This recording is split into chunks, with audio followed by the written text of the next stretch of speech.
Welcome back to class. This is the ninth module of the course, Microeconomics, and we'll be talking about markets, failures, and government interventions. And while we look into this, we will look into some major sources of market failures, including public goods, externalities, and information asymmetry. And we will also look into how these issues can prevent markets from functioning effectively. And we will also look into ways to address these failures.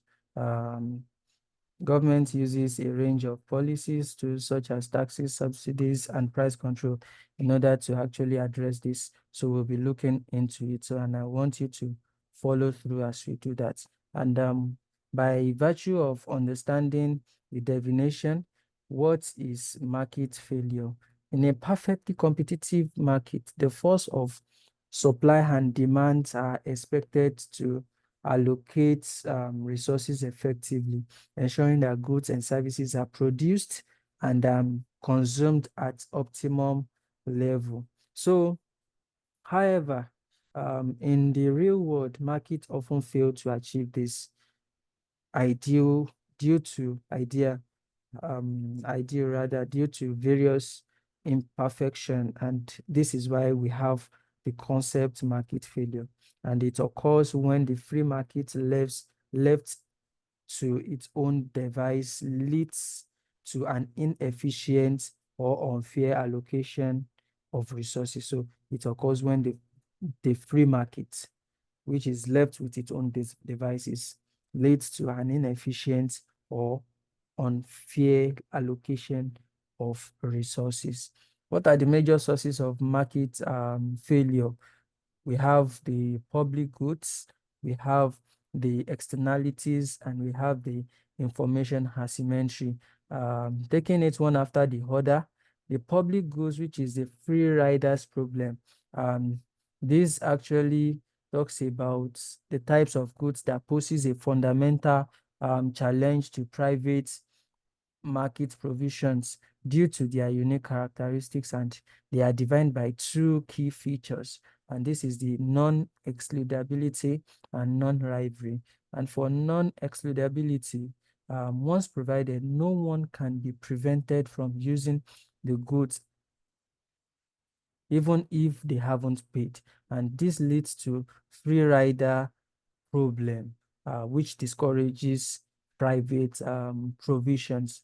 For non-rivalry, one person's consumption does not reduce the amounts available for others. That example of this is a lighthouse beam in national defense, and this leads to under provision in free markets. And governments often intervene through different provisions under this, and the likes include the national defense, the public parks, and for funding, the example includes public broadcasting via taxes to ensure public goods are adequately supplied. For the externalities, being another major source of market failure, it's actually unintended consequences. And these occur when economic activity imposes cost or benefit on third parties not directly involved in the transaction, leading to market inefficiency. And we have the positive and negative externality. When we talk about the negative externalities, these are costs imposed on others. Also, it actually leads to overproduction or overconsumption. And also, government solution under this are the likes of the Pygovian tax regulation and tradable permits.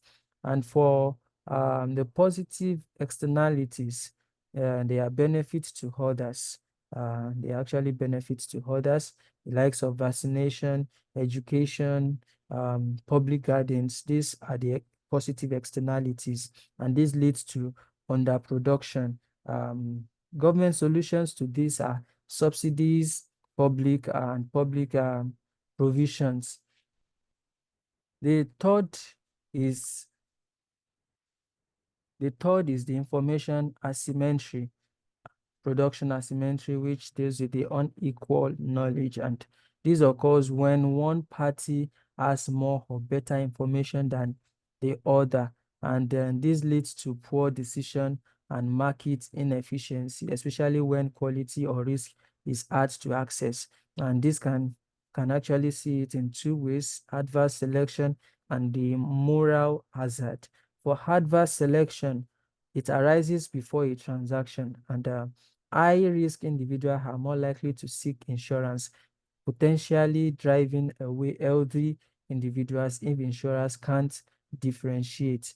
And for moral hazard, it actually occurs after a transaction, and a party takes more risk because they don't bear the full consequences. Example is a reckless driving with car insurance.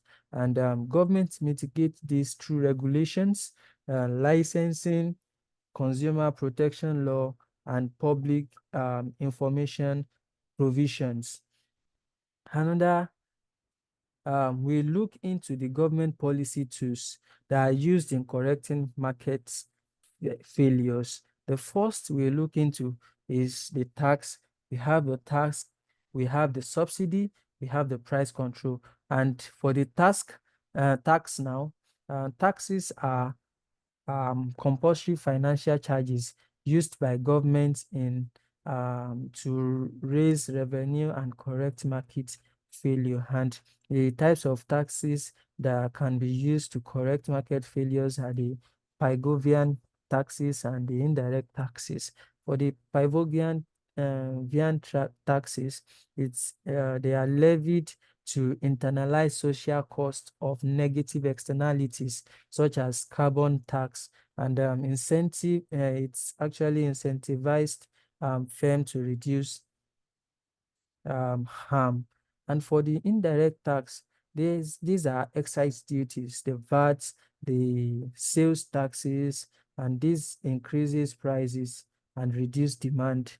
Example of indirect taxes are high tax on cigarettes to reduce smoking.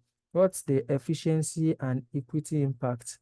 Um, it can actually promote efficiency, but may have equity implications such as regressive taxes disproportionately affect low income earners. And this is one of the aspects that needs to be looked into. And that is for tax being a measure or a tool for correcting tax market failures. The second is subsidy. And when we talk about subsidy, they are financial aids from the government to encourage desirable activities by lowering costs. And these include education subsidy, healthcare subsidies, green energy subsidies, and more. And for this education subsidy, these are to encourage schooling, leading to more productive workforce and informed citizenry. Also, for the healthcare subsidies, it's actually to improve public health outcome by making treatments more accessible. Where costs are high, there are subsidies to make sure that even the low income earner will be able to treat themselves. And for the last is the green energy subsidy, which promotes renewable energy adoption and to reduce reliance on fossil fuel. While effective, excessive subsidies can lead to inefficiency, overproduction, and budget strains, and especially where corruption is the order of the day, it might actually be a problem. And government policy to three is the price control. When we talk about the price control, these are government imposed limits on prices introduced to protect consumers or producers. And these include price ceiling, price floors, and agricultural price support.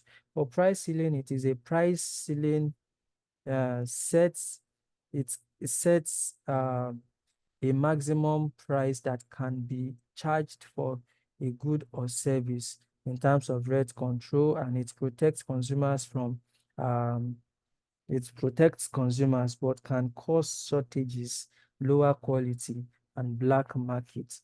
And that's for the price ceiling. For price floors, and this is the minimum allowable price, often used to protect producers. And the example of this is a minimum wage is in the labor market, designed to ensure workers receive a basic standard of income. And the last is the agricultural price support.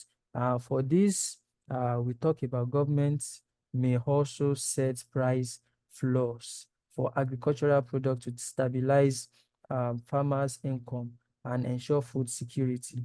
However, this may lead to excessive supply and require the government to purchase or store the surplus, imposing cost on the public budgets. We have the efficiency versus equity. And when we talk about the efficiency, it actually is the optimal resource allocation for maximum output. It is achieved when impossible to make someone better off without making another worse off. Um, this can be seen in allocative, which is reflects consumer preference, also productive, which is lower cost production and lowest cost production, and dynamic, which is innovation of over time. And for equity, this is the fairness in income, wealth, and opportunity, and a normative concept involving value judgment. And this can also be seen in terms of horizontal, which is similar circumstances, equals treatment. And for vertical, greater ability to pay greater contributions. And policies promoting equity, e.g., a minimum wage, um, progressive taxation may actually reduce efficiency by affecting incentives, and government aims to strike a balance. That is why there is need for a balance in efficiency and equity. So it's actually a balance act, and it's central in policy making, and this is very important. In conclusion, we've been able to look into market failures in the terms of public goods, externalities, and information asymmetry, which disrupt efficient resource allocation. We've looked into government tools that are used in addressing this market failure also, which are the taxes, the subsidies, and price control. And we've also looked into efficiency and equity. And we say policy making involves a trade-off between maximizing output and ensuring fair distribution. So effective policy making balances these goals to ensure sustainable economic growth and equitable social outcome. Thank you for listening.